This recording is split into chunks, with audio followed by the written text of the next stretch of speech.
Hello dear viewers, welcome back to our YouTube channel next level India, जहाँ पर हम history के बारे में डिस्कस कर रहे हैं।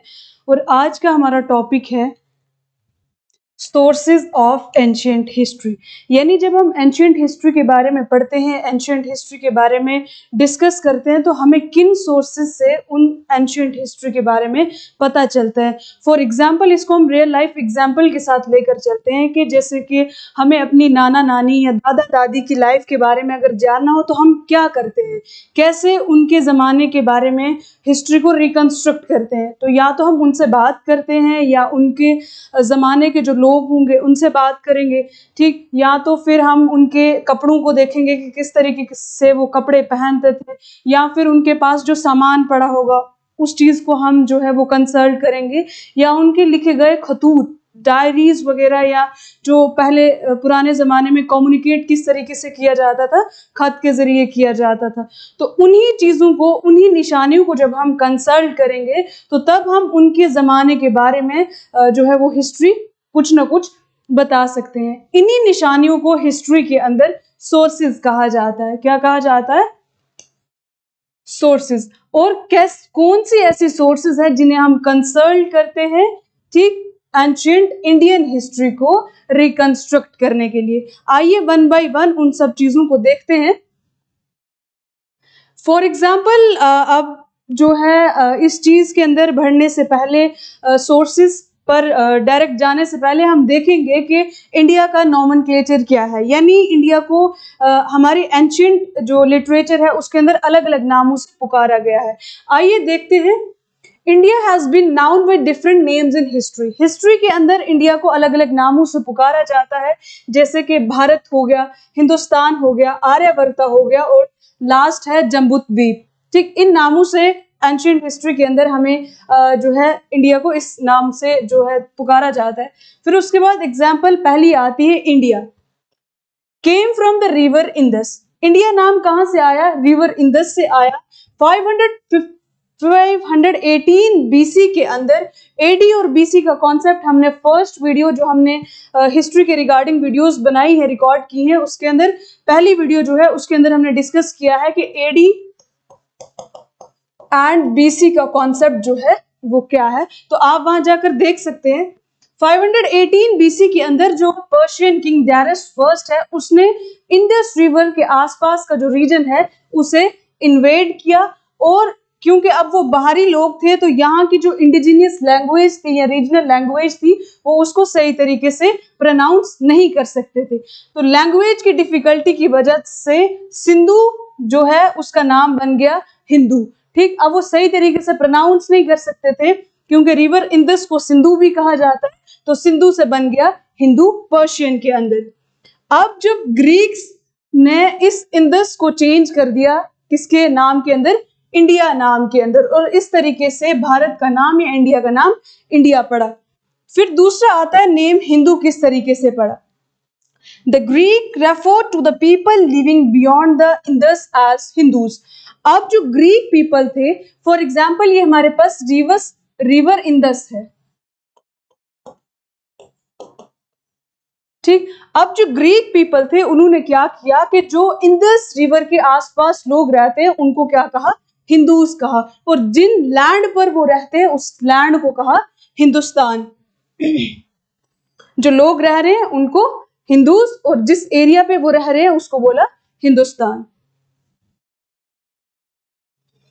थर्ड नेम आता है Bharat, refers to the tribe of people mentioned in the Rigveda as भारतवंशी। अब भारत नाम किस तरीके से पड़ा? ऋग्वेद जो एक ब्राह्मणिकल टेक्स्ट है उसके अंदर हमें जिक्र मिलता है एक ट्राइब के बारे में, ठीक, जिसका नाम होता है भारत या भारतवंशी। बाद में माना गया कि ये उसकी लैंड है जहां पर एक रूलर जिसका नाम भारत था वो रूल करता था, ठीक। उसके बाद हमारे पास आता है कि भारत हमारी कंट्री का ऑफिशियल नेम है जो हमें कॉन्स्टिट्यूशन के अंदर भी देखने को मिलता है। फिर आता है हमारे पास नाम Aryavarta. Aryavarta means land of the Aryans. हमें पता है कि जो एंशिएंट रेस है इंडिया के अंदर वो कौन सी है? आर्यंस की, ठीक। तो अब ये बोलता है कि आर्यवर्त का मतलब यानी लैंड ऑफ द आर्यंस, जहां पर आर्यंस जो है वो रहते थे। It was used to describe the north western region of India where Aryans lived, ठीक। अब आर्यावर्ता किस चीज को कहा गया, यानी ये जैसे इंडिया है, ठीक है, इसका जो नॉर्थ और वेस्टर्न रीजन है जहां पर आर्यंस रहते हैं उस एरिया को कहा गया आर्यावर्ता। और बाद में फिर हिस्टोरियंस ने ये समझा कि ये किन की बात कर रहे हैं, इंडिया की बात कर रहे हैं। उसके बाद भारतवंशी भी हमें जो है वो देखने को मिलता है बार बार हिस्टोरिकल उसके अंदर। तो भारतवंशी का मतलब होता है country of the Bharat, Bharat ही वही ट्राइब हो गया, ठीक। और इस भारतवंशी जो है वो पहला नाम किसने दिया था इस जगह को, पाणिनि ने अपनी फेमस ग्रामर बुक अष्टाध्यायी के अंदर, ठीक। उसके बाद आता है Jambudvipa, found in ancient religious text like Hindu, Buddhist and Jain literature. जो पुराना रिलीजियस लिटरेचर है उसके अंदर हमें जो है जिक्र मिलता है एक जगह के बारे में, एक नाम के बारे में जिसका नाम है जम्बूद्वीप। और हिस्टोरियंस ने फिर अपनी इंटरप्रिटेशंस के जरिए, अपने रिसर्च के जरिए ये चीज का पता लगाया कि शायद ये जम्बूद्वीप किस चीज को कह रहे हैं, इंडिया को कह रहे हैं। Refers to the mythological continent where India was believed to exist. अब आता है हमारा main topic, sources of ancient Indian history. यानी जब हम इंडियन हिस्ट्री को रिकंस्ट्रक्ट करते हैं पास्ट की, तो हम किन सोर्सेज को जो है वो रेफर करते हैं, किन सोर्सेज को कंसल्ट करते हैं, ठीक। आइए देखते हैं। To understand India's ancient past we need evidences और sources. These sources help us how people lived, ruled, worship, traded and build civilisation thousands of years ago. अब ये क्या बोलता है कि जब हमें एंशिएंट पुराने पास्ट के बारे में, पुरानी चीजों के बारे में जब जानना होता है तो हमें किस चीज की जरूरत पड़ती है, किसी एविडेंस की जरूरत पड़ती है या किसी सोर्स की जरूरत पड़ती है। अब ये सोर्सेज हमें किस चीज में हेल्प करती हैं, ये सोर्सेज हमें हेल्प करती हैं इस चीज के बारे में जानने के लिए कि किस तरीके के लोग पहले रहते थे, उनका रहन सहन किस तरीके का था, कौन उन पर रूल करता था, उसके बाद किस तरीके की वो बिलीफ सिस्टम उनका था, उसके बाद उनकी तिजारत किस तरीके की थी, या ये सिविलाइजेशन जो बिल्ड हुई थाउजेंड्स ऑफ इयर्स उसको लगे, तो वो किस तरीके से जो है वो बिल्ड हुई। अब हिस्टोरियंस ने इन सोर्सेज को जो हम कंसल्ट करते हैं उन्हें किन टाइप्स में डिवाइड किया, 3 मेन टाइप्स के अंदर डिवाइड किया। हम सबसे पहले बेसिक टॉपिक हमने इसीलिए स्टार्ट किया क्योंकि जब भी किसी भी एग्जाम के अंदर हम जाते हैं तो हमारी कंसेप्चुअल जो बिल्डिंग है वो ज्यादा स्ट्रांग होनी चाहिए, तो इसीलिए यहाँ से कॉन्सेप्ट जो है वो क्लियर होने चाहिए, इसीलिए हम बेसिक इंफॉर्मेशन के साथ जो है वो चल रहे हैं। तो इसके अंदर हमारे पास पहला आता है आर्कियोलॉजिकल सोर्सेज। आर्कियोलॉजिकल सोर्सेज क्या हो गए, ऐसी चीजें जो हमें ग्राउंड से मिलती हैं, यानी जिन्हें हम नेक्ड आई से देख सकते हैं, उस पुराने टाइम की चीज जो हम आज भी फिजिकली प्रेजेंट देख सकते हैं। जिस तरीके के उसके अंदर आते हैं टूल्स, कॉइन्स एंड टेम्पल्स, और भी बहुत सारी चीजें आती है जो हम आगे फर्दर जो है इसके बारे में जब डिस्कस करेंगे तब आपको जानने को मिलेगा। उसके बाद दूसरे पार्ट जिसमें डिवाइड किया सोर्सेज को वो है लिटरेरी सोर्सेज। तो आपको नाम से ही पता चल रहा होगा कि लिटरेरी सोर्सेज यानी जो रिटन रिकॉर्ड्स हमारे पास मौजूद हैं, जिसके अंदर ओल्ड राइटिंग्स आ जाती हैं, वेदास हो गए, पुराणास हो गए या अर्थशास्त्रास वगैरह हो गए। उसके बाद तीसरी चीज जिन्हें हम कंसल्ट करते हैं that is the foreign accounts, यानी बाहर के लोग यहाँ पर आते थे, यहाँ पर विजिट करते थे, ठीक है, ट्रैवल करते थे और वो जो चीज एक्सपीरियंस करते थे उसी चीज को वो यहाँ पर लिखते थे, ठीक, अपने ट्रेवलॉग्स में लिखते थे। तो वो एक ऑनेस्ट रिव्यू जो है वो इंडिया के बारे में प्रोवाइड करेंगे, तो इसलिए वो भी हमारे लिए इंपॉर्टेंट हो जाते हैं जब हम हिस्ट्री को रिकंस्ट्रक्ट करते हैं तो उन्हें कंसल्ट करना, ठीक। अब ये ट्रेवलर कहाँ कहाँ से आए, ग्रीक से आए, चाइना से आए, ठीक।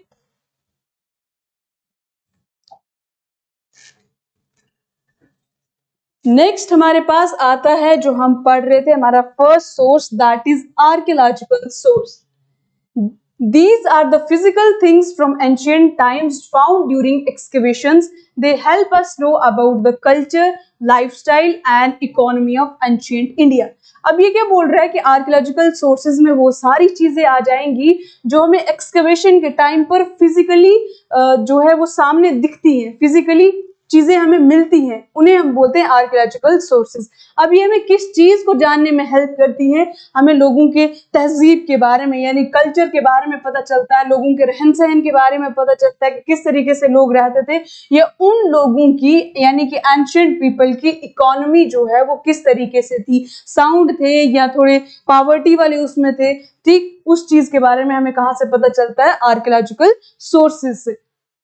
आर्कियोलॉजिकल सोर्सेज के अंदर पहली चीज जो आती है वो है इंस्क्रिप्शंस। इंस्क्रिप्शंस क्या होती हैं, ऐसी भी कोई भी राइटिंग जो हम किसी हार्ड सरफेस के ऊपर करते हैं उसे हम कहते हैं इंस्क्रिप्शंस, ठीक। Writing engraved on stone, pillars, caves and metals, वही चीज जो हमने डिस्कस की। अब ये उसकी एग्जांपल देता है कि जैसे कि अशोका की एडिक्ट्स हैं, इलाहाबाद पिलर इंस्क्रिप्शन है किसकी, समुद्रगुप्त की, ठीक। अब हमने ये पढ़ा कि हम इंस्क्रिप्शन तो पढ़ लिया क्या होता है, ठीक, उसकी एग्जांपल भी देख ली। अब हमें इस चीज के बारे में क्यों पढ़ना है, इंस्क्रिप्शन के बारे में, और यहाँ पे किस चीज के बारे में इंफॉर्मेशन प्रोवाइड करेगा, ठीक। तो ये जो इंस्क्रिप्शंस है ये हमें बताएंगे कि किंग के अचीवमेंट के बारे में, ठीक, उसके बाद उसकी एडमिनिस्ट्रेशन के बारे में, किस तरीके से उसकी एडमिनिस्ट्रेशन चलती थी, इतना बड़ा एम्पायर जो है उसको स्मूथली कैसे वो रन करता था, ठीक। उसके मजहब के बारे में हमें बताएगा। उसके बाद ऐसी हिस्ट्री की ब्रांच जो इंस्क्रिप्शंस को स्टडी करती है हम उसे क्या कहते हैं, एपिग्राफी। देन हमारे पास दूसरी चीज जो मोस्ट इंपॉर्टेंट चीज हमारे पास वो है कॉइन्स, ठीक। हमें जब भी कोई कॉइन मिलता है तो उसके ऊपर हम बहुत सारी इंफॉर्मेशन हमें मिलती है कि किस एज के मतलब टाइम पीरियड के अंदर ये बना, फिर वो किस मेटल का है, तो उधर से हम पता लगा सकते हैं कि इकोनॉमी उस एरिया की जो है वो साउंड है कि नी साउंड है, ठीक, यानी कि अच्छी है। पुराने कॉइन्स जो किसके बने होते थे, गोल्ड के, सिल्वर के, कॉपर के, ठीक, वो हमें हिस्ट्री को रिकंस्ट्रक्ट करने में हेल्प करते हैं। और ऐसी ब्रांच हिस्ट्री की जो हमें किस चीज में हेल्प करती है जानने में, कॉइन्स को स्टडी करती है, उसे हम कहते हैं नुमिस्मैटिक्स, ठीक। अब ये कॉइन्स जो है हमें किस में हेल्प करते हैं, क्या इंफॉर्मेशन प्रोवाइड करते हैं, किंग्स के नाम बताते हैं। फॉर एग्जांपल एक कॉइन होगा जिस टाइम पीरियड के अंदर वो जो इशू हुआ होगा उधर किंग की पिक्चर जो है उन्होंने बनाई होगी, ठीक है, और नीचे उसका नाम भी लिखा होगा और ईयर भी लिखा होगा, ठीक। अगर आप हिस्ट्री के शौकीन होंगे, ठीक है, पास्ट के बारे में जानने की अगर आपने कभी कोशिश की होगी तो आपके पास वो कॉइन्स भी आपने देखे होंगे कहीं ना कहीं, ठीक। उसके बाद उनके रिलीजन का सिंबल भी जो है वो बना होगा उस कॉइन के ऊपर। ट्रेड के बारे में बताता है कि अगर एक का कॉइन दूसरी जगह मिल रहा है दैट मींस हमें पता चल रहा है कि उनके बीच में क्या है, ट्रेड रिलेशंस हो रहे हैं। फिर उनकी इकोनॉमी के बारे में भी हमें पता चलता है, ठीक। इसकी एग्जांपल देता है कि पंच मार्क कॉइन्स हुआ करते थे या कॉइन्स ऑफ गुप्ता किंग्स, ठीक। तो इनके बारे में हम स्टडी करते हैं। पंच मार्क कॉइन अगर आपने नहीं सुना क्या होता है, तो यानी कि ऐसे कॉइन्स जिनके ऊपर मतलब कोई ना कोई मार्क बनाया हो पंच करके, ठीक, उस तरीके से आ जाता है। ये सिंपल टर्म्स में हम समझ रहे हैं, ठीक। नेक्स्ट हमारे पास आता है मॉन्यूमेंट्स। क्या होती है मॉन्यूमेंट्स, ठीक। मॉन्यूमेंट्स के अंदर वो सारी चीजें आ गई यानी कि बिल्डिंग्स, ठीक, जैसे कि टेम्पल्स हो गए, स्टूपास हो गए, विहारास, पैलेसेस, फोर्ट्स, ये सारी चीजें मॉन्यूमेंट्स के अंदर आ गई। इसको हम बेसिक उसमें समझे तो मॉन्यूमेंट्स में आ जाएंगी बिल्डिंग्स, यानी कि कोई भी हिस्टोरिकल स्ट्रक्चर उसे हम कहेंगे मॉन्यूमेंट्स, ठीक।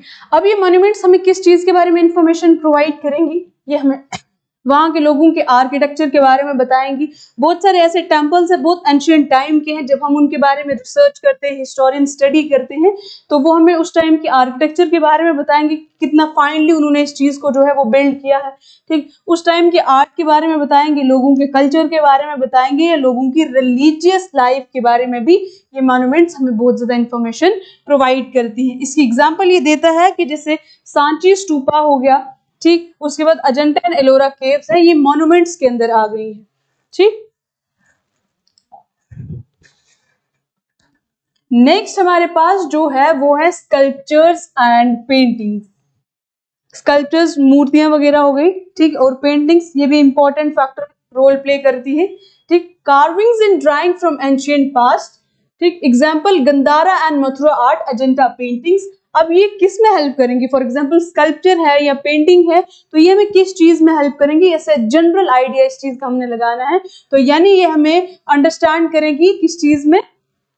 रिलीजियस बिलीफ को अंडरस्टैंड करने के लिए, और लोगों का रहन सहन किस तरीके का था, इस चीज को समझने में हेल्प करेगा।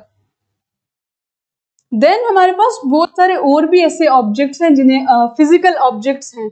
ठीक, हम फिजिकल ऑब्जेक्ट्स की बात कर रहे हैं, तो फिजिकल ऑब्जेक्ट्स के अंदर हमारे पास और भी बहुत सारी चीजें, जैसे कि पॉटरी हो गए, टूल्स हो गए, बीड्स हो गए, ठीक, टॉयज या सील्स वगैरह हो गई।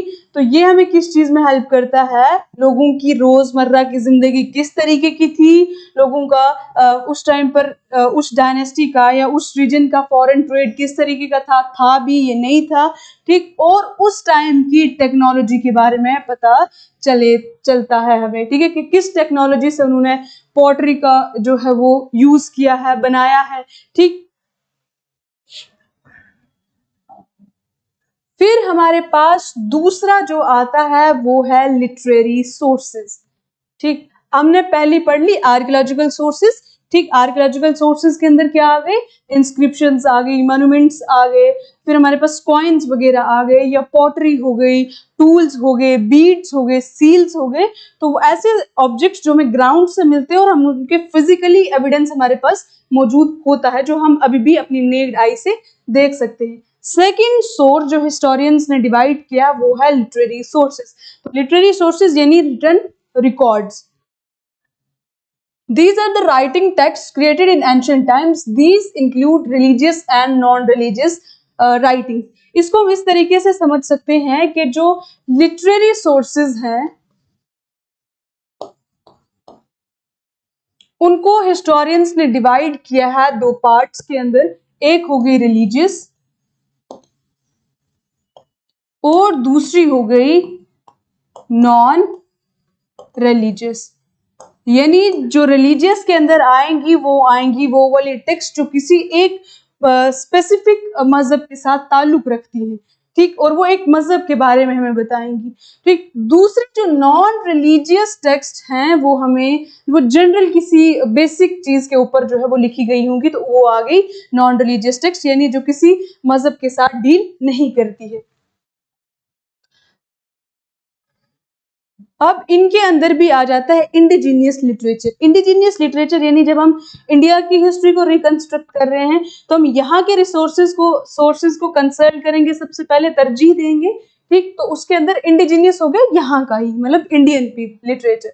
उसके अंदर रिलीजियस टेक्स्ट आ जाता है, जैसे कि सबसे पहले आता है वेदास, और आपको पता है वेदास क्या है? ब्राह्मणिकल टेक्स्ट है, यानी हिंदू रिलीजन की रिगार्डिंग एक बहुत इंपॉर्टेंस रखती हैं ये बुक्स। ठीक, जैसे कि 4 वेदास बहुत इंपॉर्टेंट है, ये आपको आगे भी काम आएंगे ये इंफॉर्मेशन। ऋग्वेद, समरवेद, यजुर्वेद एंड अथर्ववेद। अब ये किस चीज के बारे में हमें नॉलेज प्रोवाइड करती है? यानी कि रिलीजियस टेक्स्ट है, तो ये चीज हमें सामने जहन के अंदर आ जानी चाहिए, ये हमें रिलीजन के बारे में बता रही है।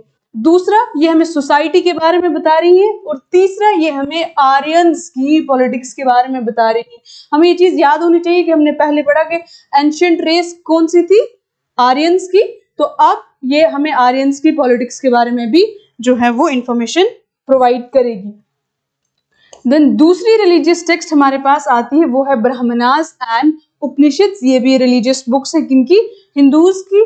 ठीक, अब ये किसके साथ डील करती है? ये हमें उस टाइम के रिचुअल्स के बारे में बताती हैं कि किस तरीके के रीति रिवाज, ठीक है, एक स्पेसिफिक कम्युनिटी के अंदर फॉलो किए जाते थे। और उपनिषद जो है वो फिलोसॉफिकल आइडियाज के साथ, इन सब चीजों के साथ डील करता है। और वेदांगास जो है ये क्या है? ये साइंस और आर्ट के बारे में हमें बताता है। 6 तरीके के वेदांगास जो हैं हमें हिस्ट्री के अंदर देखने को मिलते हैं। अब देखते हैं उसको कौन कौन से हैं वो।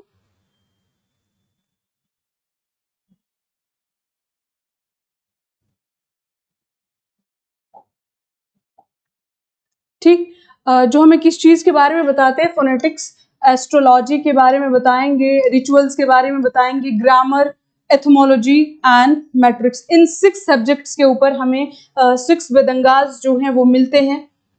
ठीक, उसके बाद हमारे पास आता है सूत्रास।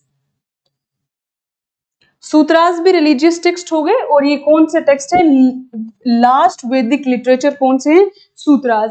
3 इंपॉर्टेंट सूत्रास आ जाते हैं, वो है कल्प सूत्र, गृह सूत्र एंड धर्म सूत्रास। ठीक, अब ये किस में हमें हेल्प करते हैं, क्या इंफॉर्मेशन हमें पास्ट के बारे में देते हैं, लोगों की सोशल लाइफ के बारे में हम बताते हैं कि किस तरीके से सोशल सिस्टम जो है उस टाइम पर चलता था, वुमेन्स का क्या रोल था, उनकी कंडीशन कैसी थी, कास्ट सिस्टम था या नहीं था, ये सारी चीजें हम ये जो है सूत्रास हमें बताते हैं। ठीक, उसके बाद लोगों की रिलीजियस लाइफ के बारे में भी हमें जो है ये सूत्रास इंफॉर्मेशन प्रोवाइड करते हैं। देन हमारे पास आता है एपिक्स, ये तो आपने सुना ही होगा और देखे भी होंगे और कहीं ना कहीं पढ़े भी होंगे, जैसे कि 2 एपिक्स हैं, Ramayana and second one is Mahabharat. अब ये हमें इसके अंदर जो है हिंदुइज्म के रिलेटेड सारी चीजें लिखी हुई हैं। ठीक है, गॉड्स के बारे में बताया है कि उनके यहाँ अलग अलग गॉड्स को जो है वो माना जाता है, अलग अलग कल्ट सिस्टम जो है वहां पर होता है। ठीक, ये सारी चीजें हमें बताते हैं। ठीक, यही एपिक्स रामायण और महाभारत। फिर ये हमें मॉरल वैल्यूज भी शो करता है, उसके अंदर हमें वॉर्स के बारे में भी जो है वो डिस्कशन मिलती है, फैमिली, सोसाइटी। ठीक, तो ये हमें किस चीज के बारे में इंफॉर्मेशन और प्रोवाइड करती है, उस टाइम पर इकोनॉमिक सिस्टम किस तरीके का था, रिलीजियस लाइफ किस तरीके की थी, ठीक, सोशल कंडीशंस क्या थे, पॉलिटिकल कंडीशंस क्या थे लोगों के, यानी के लेटर आर्यंस के। देन हमारे पास आता है पुराणास। पुराणास क्या होते हैं, ये भी ब्राह्मणिकल हिंदू टेक्स्ट होते हैं। ठीक, अब ये कितने हैं, 18 हैं, मेनली कितने हैं, 18 हैं, और ये हमें किसके बारे में बताएंगे, किंग्स के बारे में बताएंगे, डायनेस्टीज के बारे में बताएंगे, रिचुअल्स के रीति रिवाजों के बारे में बताएंगे, कॉस्मोलॉजी के बारे में बताएंगे। लेकिन हिस्टोरियंस जो हैं जब इन्हें यूज करते हैं, जब हिस्टोरियंस इन्हें यूज करते हैं तो वो थोड़ी कॉशन के साथ इसे यूज करते हैं, क्योंकि इसके अंदर थोड़ा डेटिंग सिस्टम जो है वो इनकंसिस्टेंट है, यानी ये मतलब आपको प्रॉपर सीक्वेंस में नहीं बताएगा। ठीक, पहले किसने रूल किया, बीच में है, लेकिन बीच में थोड़ी बहुत ऊपर नीचे गड़बड़ जो है वो हो जाती है, इसीलिए जब पुरानास को कंसल्ट करते हैं हिस्टोरियंस तो थोड़ा कॉशन ही करते हैं। ठीक है, कॉशन के साथ। इन 18 पुरानास के अंदर जो है बहुत सारे ऐसे पुरानास हैं जो हिस्टोरिकल पॉइंट ऑफ व्यू से बहुत ज्यादा इंपॉर्टेंस रखते हैं। ठीक, ये चीज हमें याद रखनी है, हम हिस्ट्री के रिगार्डिंग पढ़ रहे हैं तो हमें इधर रिलीजियस पॉइंट ऑफ व्यू नहीं डालना है, तो हमने देखना है कि किसके लिए हमारे लिए इंपॉर्टेंट है ये हिस्टोरिकल पॉइंट ऑफ व्यू से। तो हम देखते हैं ऐसे रिलीजियस पॉइंट ऑफ व्यू तो ये 18 के 18 इंपॉर्टेंस रखते हैं, बट हम हिस्टोरिकल पॉइंट ऑफ व्यू से देखेंगे तो इसके अंदर आएगा विष्णु पुराण, वायु पुराण, ब्रह्मा पुराण एंड भगवता पुराण एंड मत्स्य पुराण। ठीक, इनकी बहुत ज्यादा सिग्निफिकेंस है और हमें ये सेम चीजें बताएंगे उस टाइम की इकोनॉमी के बारे में, उस टाइम की सोशल सिस्टम के बारे में, उस टाइम की रिलीजियस बिलीफ के बारे में। ठीक, तो ये सारी चीजें जो है वो थोड़ी बहुत सेम ही होती हैं। अब हमने ब्राह्मणिकल हिंदू टेक्स्ट के बारे में पढ़ लिया।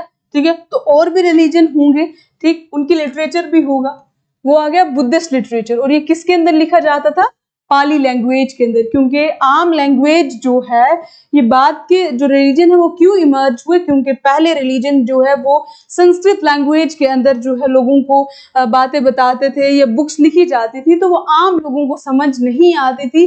इसीलिए बुद्धिज्म मशहूर क्यों हुआ था, क्योंकि उसने आम लैंग्वेज के अंदर, वर्निकुलर लैंग्वेज के अंदर जो है वो प्रीच करना शुरू किया था। तो यहाँ से हमें पता चल जाता है कि बुद्धिस्ट लिटरेचर किसके अंदर लिखा गया था, पाली लैंग्वेज के अंदर। इसके अंदर 3 मेन पार्ट्स आते हैं, विनया पिटका, सुत्ता पिटका एंड अभिधम्मा पिटका। ये सारी बुक्स रिलेटेड हैं किसकी, लॉर्ड बुद्धा से। इसके अंदर जतकास भी आते हैं, जतकास उनको बोलते हैं जिनके अंदर बुद्धा, लॉर्ड बुद्धा जो है उनकी अर्ली लाइफ के बारे में बहुत सारी स्टोरीज जो हैं वो लिखी गई हैं। ठीक, अब ये किस चीज के बारे में इंफॉर्मेशन प्रोवाइड करेंगी, सोसाइटी के बारे में, किंग्स के बारे में, इकोनॉमी के बारे में एंड रिलीजन के बारे में। तो हमें एक जनरल कॉन्सेप्ट होना चाहिए कि जो भी इंस्क्रिप्शन, जो भी सोर्स को हम ले रहे हैं तो वो हमें किस चीज के बारे में इंफॉर्मेशन प्रोवाइड करी है। फॉर एग्जाम्पल इसमें हमें कॉमन सेंस लगाना है कि कोई मॉन्यूमेंट हमारे सामने है तो वो हमें किस चीज के बारे में इंफॉर्मेशन प्रोवाइड कर रहा है, कि कौन सी टेक्नोलॉजी यहाँ पर यूज हुई है, यहाँ का इकोनॉमिक सिस्टम किस तरीके का था। तो बेसिक चीजें ऐसे जो है वो कॉमन सेंस से हमें चलेंगे। उसके बाद आता है जैन लिटरेचर, ये वाला पाली लैंग्वेज के अंदर, और वर्नाकुलर लैंग्वेज उस टाइम की यहाँ की लैंग्वेज भी प्राकृत भी थी और प्राकृत में लिखी गई जैन लिटरेचर। और मेन टेक्स्ट इसके अंदर आते हैं अंगाज एंड उपंगाज। वो हमें किस चीज के बारे में आइडिया देते हैं, लॉर्ड महावीरा के बारे में, जैनिज्म के बारे में एंड सोसाइटी के बारे में जो है वो इंफॉर्मेशन हमें प्रोवाइड करेंगे। देन हमारे पास आता है, हमने रिलीजियस टेक्स्ट जो है वो पढ़ लिए, ठीक। अब आता है हमारे पास सेकुलर टेक्स्ट, यानी वो टेक्स्ट जो किसी भी रिलीजन के साथ डील नहीं करते हैं। इसके अंदर बायोग्राफीज आती हैं जिन्हें चरिताज कहा गया, ठीक है। एंशिएंट सोर्सेज के अंदर बायोग्राफीज हमें पता है कि जो दूसरा बंदा किसी और के बारे में जो है उसकी दास्तान लिख रहा है, उसकी लाइफ स्टोरी के बारे में लिख रहा है, तो उसे हम कहते हैं बायोग्राफी। फॉर एग्जाम्पल मैं किसी और के बारे में जो है वो लिख रही हूँ, उसकी जिंदगी के बारे में कि किस तरीके से वो कहाँ पैदा हुआ, उसकी एजुकेशन क्या रही, कहाँ उसने क्या उसके अचीवमेंट्स है, सारी चीजें जब मैं ये लिखूंगी तो वो हो गई बायोग्राफी। और ये उस टाइम पर क्यों लिखी जाती थी, हिस्ट्री में क्यों लिखी जाती थी, ताकि किंग को प्रेज किया जा सके या रूलर को प्रेज किया जा सके। कोई भी चीज, कोई भी टॉपिक अगर हम पढ़ रहे हैं तो उसको स्ट्रॉन्ग होल्ड हमारा उसके ऊपर कैसे आएगा, जब हम लॉजिक ढूंढेंगे उसके अंदर और बार बार क्वेश्चन पुट करेंगे। तो इसीलिए आपके जहन में भी अगर कोई सवाल आता है इनके रिलेटेड तो आप हमें कमेंट सेक्शन के अंदर जो है पूछ सकते हैं। उसके बाद हम फिर स्टार्ट करते हैं कि इसके अंदर क्या होता है। बायोग्राफीज के अंदर हमें किस चीज के बारे में इंफॉर्मेशन मिलेगी, पता है हमें कि किंग की प्रेज की है, तारीफ की है, उसके लिए लिखा गया है ये।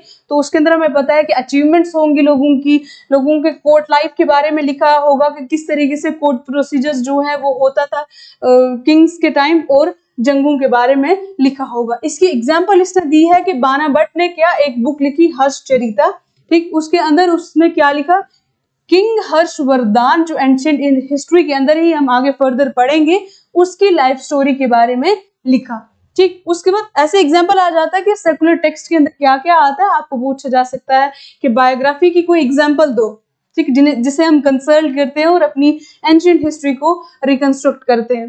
तो आपको ये पता होना चाहिए कि बाना भट्ट किसने लिखी, बाना भट्ट ने लिखी हर्षचरिता, और वो किस चीज के बारे में हमें इंफॉर्मेशन देती है, हर्षवर्धन की लाइफ स्टोरी के बारे में।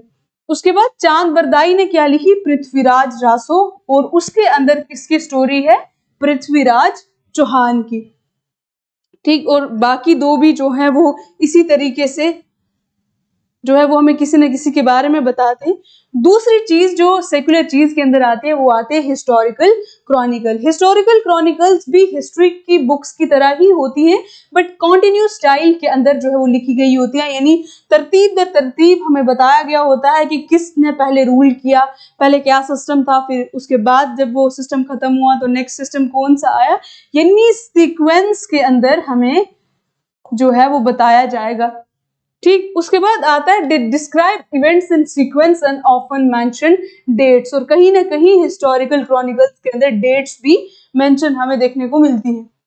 इसके अंदर एग्जांपल क्या आ जाती है, जिससे कलहनन है, ये बहुत ज्यादा इंपॉर्टेंट है, ठीक, हिस्ट्री पॉइंट ऑफ व्यू से बहुत ज्यादा इंपॉर्टेंट है, ठीक। कलहनन ने लिखी राज तरंगिनी एक बुक, और उसके अंदर क्या इंफॉर्मेशन है, detailed history of Kashmir Kings, यानी कश्मीर के अंदर किन किंग्स ने रूल किया उसकी डिटेल्ड हिस्ट्री हमें इसके अंदर देखने को मिलती है, ठीक। और ये यूनिक इसीलिए क्योंकि इसने जब ये बुक लिखी है तो इसके अंदर एक हिस्टोरिकल मेथड हमें देखने को मिलता है, इसके अंदर सोर्सेज हैं, रीजनिंग है और जजमेंट्स इस बुक के अंदर जो है कलहनन ने दी हुई है।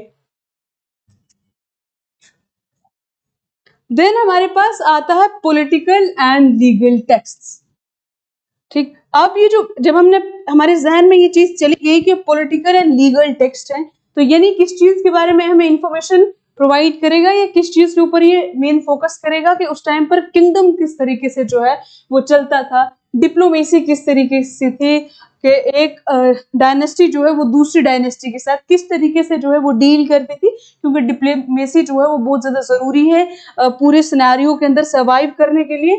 ठीक, एडमिनिस्ट्रेशन किस तरीके की थी, ये लॉ सिस्टम जो है वो किस तरीके का था। ठीक, अब पॉलिटिकल एंड लीगल टेक्स्ट के अंदर हमारे पास एग्जाम्पल आ जाती है कौटिल्य की अर्थशास्त्र।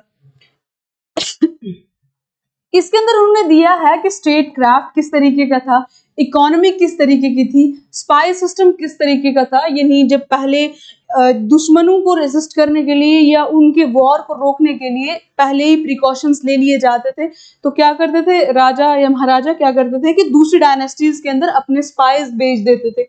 ठीक है, जासूस भेज देते थे, तो वो उनको टाइम टू टाइम जो है वो इंफॉर्मेशन प्रोवाइड करते थे कि ये आज ये वाला अटैक करने वाला है, ये वहां जाने वाले, तो पहला वाला राजा जो है वो चुकन्ना हो जाता था। ठीक, तो ये हमें उस चीज के बारे में बताता है। ठीक है, मोस्टली मौर्यास के टाइम के बारे में हमें बताता है।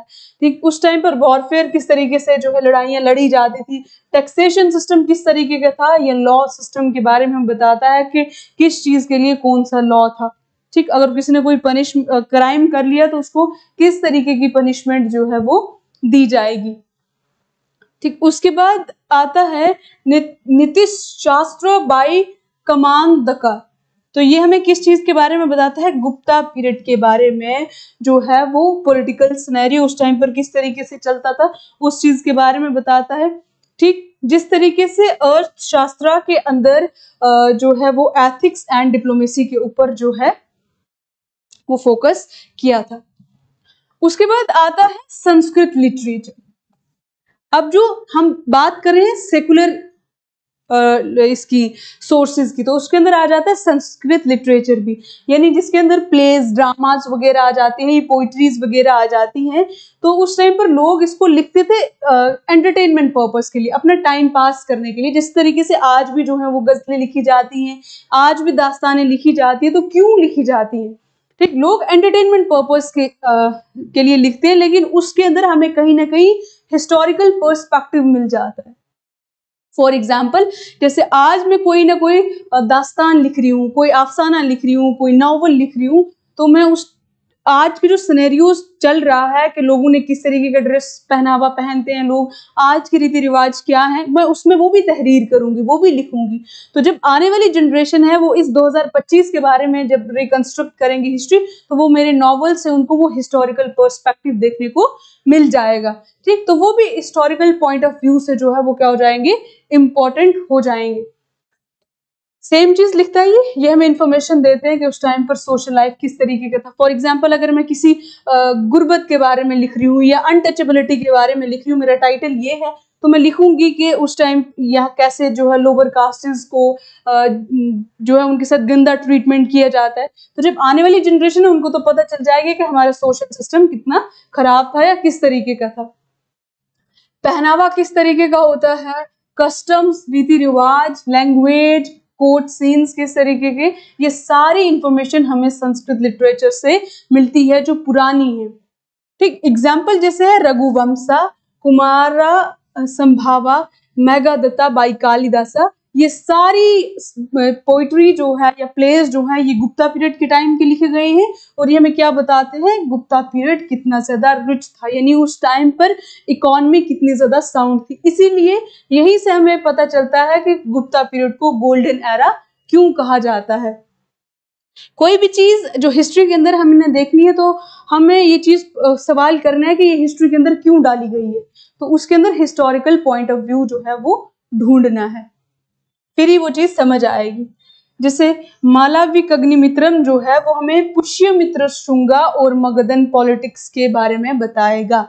ठीक, अब ये मगधन क्या है, ये मगधा क्या है, ये आप आगे पढ़ोगे। छोटी छोटी स्मॉल किंगडम्स होती थी जिन्हें हम जनपद कहा करते थे, फिर वो लेटर बड़ी बड़ी होती गई। ठीक है, उसके अंदर एरियाज मिलते गए, फिर वो जो है महाजनपद बन गए। तो उसके अंदर ही एक इम्पॉर्टेंट किंगडम आता था मगध। ठीक, तो ये हम लेटर डिस्कस करेंगे, वो 16 महाजनपद थे। उसके बाद जो है ग्रामेटिकल और लिंग्विस्टिक टेक्स्ट भी जो है हमें देखने को मिलती है।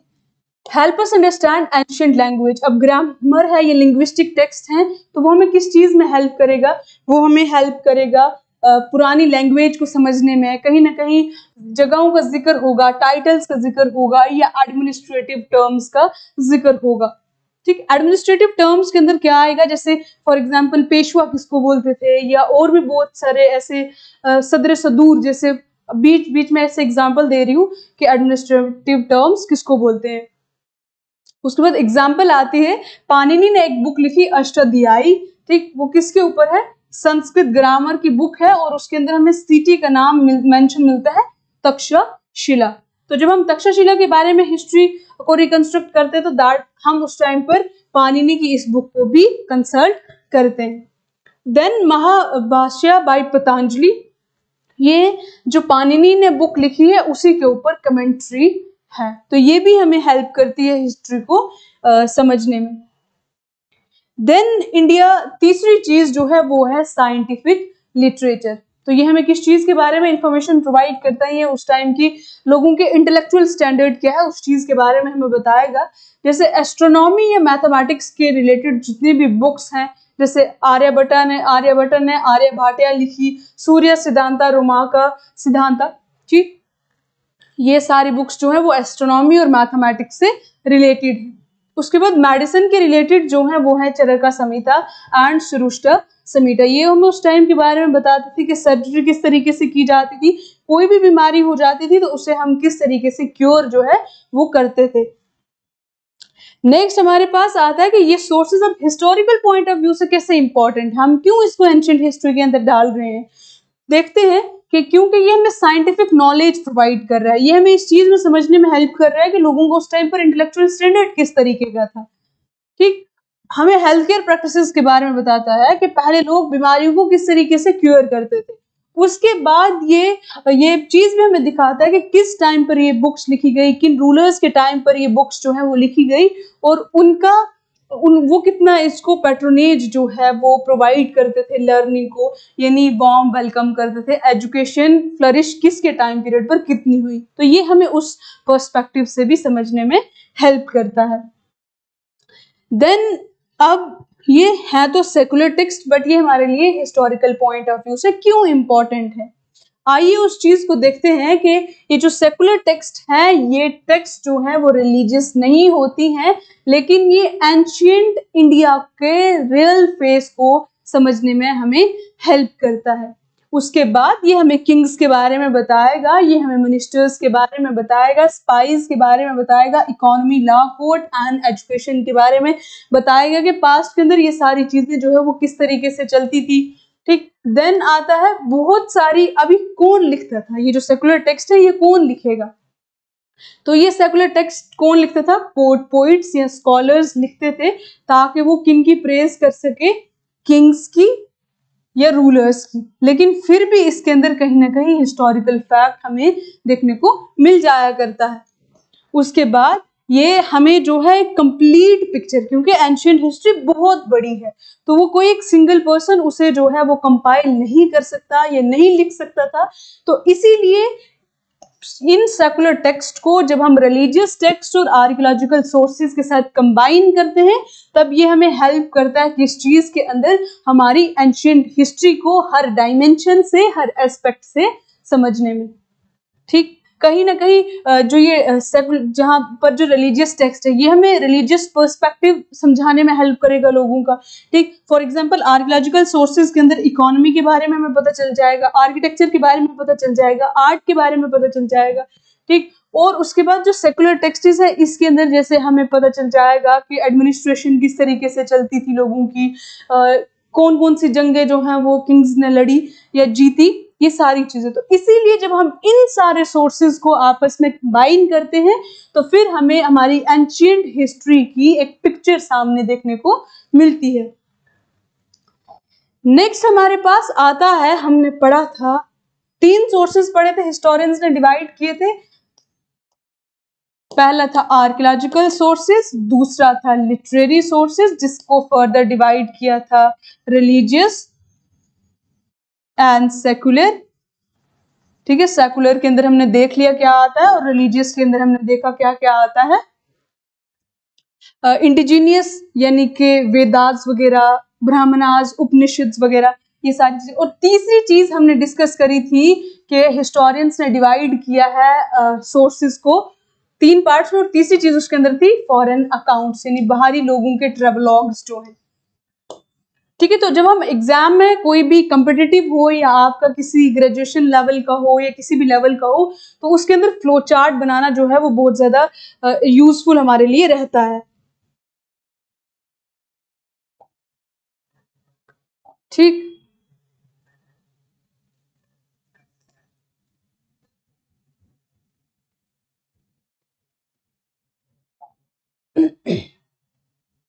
तो जब भी कोई भी मतलब ऐसे उसके अंदर आंसर की आपकी क्रिएटिविटी देखी जाती है। सबसे पहले अगर हम देखें ना तो क्रिएटिविटी देखी जाती है, तो उसके अंदर ये सारी चीजें भी ऐड ऑन किया करो। फॉर एग्जांपल मैप्स हो गए, ठीक, फिर उसके बाद जैसे हो गए ये फ्लो चार्ट्स वगैरह, और अपने क्रिटिकल एनालिसिस या कंक्लूजन भी दिया करो। उससे आंसर की पता चलता है कि बंदा कितना ज्यादा क्रिएटिव है। ठीक, अब हम डिस्कस करते हैं इसके बारे में, फॉरेन अकाउंट्स के बारे में, कि foreign travellers visited India and wrote about what they saw and experience, there writing help us confirm Indian sources.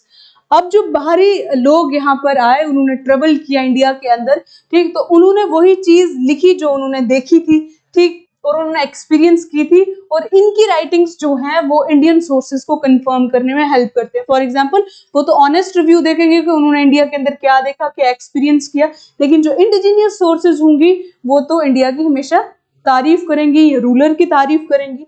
ठीक, तो इसीलिए ये भी हमारे लिए इंपॉर्टेंट हो जाता है। इसके अंदर आते हैं ग्रीक एंड रोमन राइटर्स जैसे कि हीरोडोटस, मेगास्थनीज, प्लाइनी एंड प्लॉटमी। ठीक, उसके बाद इंडिका किसने लिखी? मेगास्थनीज ने। ये बार बार पूछा जाता है, और ये किस चीज के बारे में हमें इंफॉर्मेशन प्रोवाइड करता है? मौर्यन एम्पायर के बारे में। चाइनीज ट्रेवलर जो हैं बहुत सारे हैं, जैसे वो क्यों इंडिया के अंदर आए थे? बुद्धिज्म को पढ़ने के लिए, क्योंकि बुद्धिज्म का ओरिजिन जो है वो इसी रीजन, इसी कॉन्टिनेंट के अंदर से हुआ था। ठीक, उसके बाद फाहिन, ह्यूनसांग और इत्सिंग जो है वो क्यों आए थे? ये वाला गुप्ता रूल के टाइम पर आया था। ह्यूनसांग ने जो है वो हर्षा रूल के बारे में लिखा है, और इत्सिंग जो है उसने बुद्धिस्ट एजुकेशन या यहाँ पर किस तरीके की तहजीब जो है वो चलती थी उस चीज के बारे में जो है वो डिस्कस किया है। उसके बाद ऐसा नहीं है कि मुस्लिम राइटर्स यहाँ पर नहीं आए, बहुत सारे मुस्लिम राइटर्स का भी यहाँ 11वीं सेंचुरी के अंदर आना हुआ। ठीक, जिसने हिस्ट्री पहले से पढ़ी होगी उसको याद होगा कि 11वीं के अंदर, ये 12वीं के अंदर भी इसका अल-बरूनी का जो है वो जिक्र हुआ है। ठीक, अब अल-बरूनी ने जो है वो एक बुक लिखी जिसका नाम है तहकीके हिंद। वो किसके ऊपर उसने लिखी? इंडियन साइंस के बारे में, ठीक, और रिलीजन के बारे में। ठीक, और भी बहुत सारे ऐसे हैं जैसे इब्न बतूता हो गया, अल मसूदी हो गया, हसन निजामी हो गया। तो इन्होंने कहीं ना कहीं इंडिया के बारे में कुछ ना कुछ जो है वो लिखा है अपने ट्रेवलॉग्स के अंदर, और वो हमें हिस्टोरिकल पॉइंट ऑफ व्यू से बहुत ज्यादा फैक्चुअल डाटा जो है वो क्या करते हैं? प्रोवाइड करते हैं। तो आइए हमने फिर आपके लिए एक कंक्लूजन भी, जैसे मतलब एक प्रॉपर फॉर्मेट में आंसर को डिजाइन किया है, तो हम देखेंगे कि हम लास्ट में कंक्लूजन किस तरीके से लिखते हैं। हम आपको एक आइडिया प्रोवाइड कर रहे हैं। ठीक, अब ये क्या बोलते हैं कि एंशिएंट इंडियन हिस्ट्री जो है वो एक बहुत बड़ी पजल है। ठीक, और उसके अंदर बहुत बड़ा टाइम पीरियड रहा है, तो कोई भी सिंगल पर्सन या कोई भी सिंगल बुक जो है वो इसको अकेले कंप्लीट नहीं कर सकती, या वो उसके बारे में हमें नहीं बता सकती। इसीलिए हम डिफरेंट सोर्सेज को, जैसे कि आर्कियोलॉजिकल ऑब्जेक्ट्स हो गया, old writings, foreign visitor accounts हो गया, इन सबको कंबाइन करते हैं, और फिर हम अपनी स्टोरी, पास्ट की स्टोरी को रिकंस्ट्रक्ट करते हैं। तो अब ये उसका पूरे का क्रक्स दे रहा है कि इंस्क्रिप्शंस और कॉइन्स हमें किस चीज के बारे में इंफॉर्मेशन देते हैं? किंग्स के बारे में या किंगडम्स के बारे में। ठीक, रिलीजियस टेक्स्ट हमें किस चीज के बारे में बताएंगे? उस टाइम के बिलीफ सिस्टम किस तरीके का था, लोग किस आइडिया को जो है वो फॉलो करते हैं। सेकुलर राइटिंग्स जो है वो हमें politics, economics and daily life के बारे में बताती हैं। ठीक, उसके बाद फॉरेन ट्रैवलर्स जो है वो हमें एक ऑनेस्ट रिव्यू प्रोवाइड करते हैं इंडिया का। ठीक, वो हमारे कोई कुछ भी नहीं लगते थे, कोई रिश्तेदार नहीं लगते थे हमारे, तो वो जब आएंगे तो वो हमें जो है एक ऑनेस्ट व्यू इंडिया का प्रोवाइड करेंगे। तो इसीलिए ये भी इंपॉर्टेंट हो जाता है इंडियन रिसोर्सेज को क्रॉस चेक करने के लिए। So the true picture of India's ancient past comes only when we combine all these sources together and we use our mind to analyze them critically. So सही picture, जो true picture, असल picture जो है ancient past की, वो कब हमारे सामने वाज़ेह होती है, कब हमारे सामने खुलती है, जब हम इन सारे सोर्सेज को आपस में जो है वो कंबाइन करते हैं, क्रॉस चेक करते हैं, क्रिटिकली एनालाइज करते हैं, ठीक, फिर हम एक लास्ट में कंक्लूजन जो निकालते हैं, फिर उस तरीके से हम अपनी हिस्ट्री को जो है वो रिकंस्ट्रक्ट कर सकते हैं। तो हमने इस पूरी वीडियो के अंदर जो एक बहुत बड़ा लेक्चर हो गया, ठीक, लेकिन उम्मीद है अगर आप इस पूरे लेक्चर को देखोगे तो हम आपको गारंटी कर सकते हैं कि आपको ये सोर्सेज के बारे में कभी भी नहीं भूलेगा। तो इसीलिए हम नेक्स्ट वीडियो के अंदर अब स्टोन एज के बारे में डिस्कस करेंगे। एंशिएंट हिस्ट्री अब हमने स्टार्ट की है, तो उसके अंदर जितने भी टॉपिक्स आएंगे हम 1 बाय 1 करके उसको डिस्कस करेंगे। तो उम्मीद है आपको ये समझ आई होगी। नेक्स्ट वीडियो जो है वो अब स्टोन एज पर आएगी, जिस तरीके से मैंने पहले बोला। टिल देन अल्लाह हाफिज, बाय बाय, अपना ख्याल रखिएगा।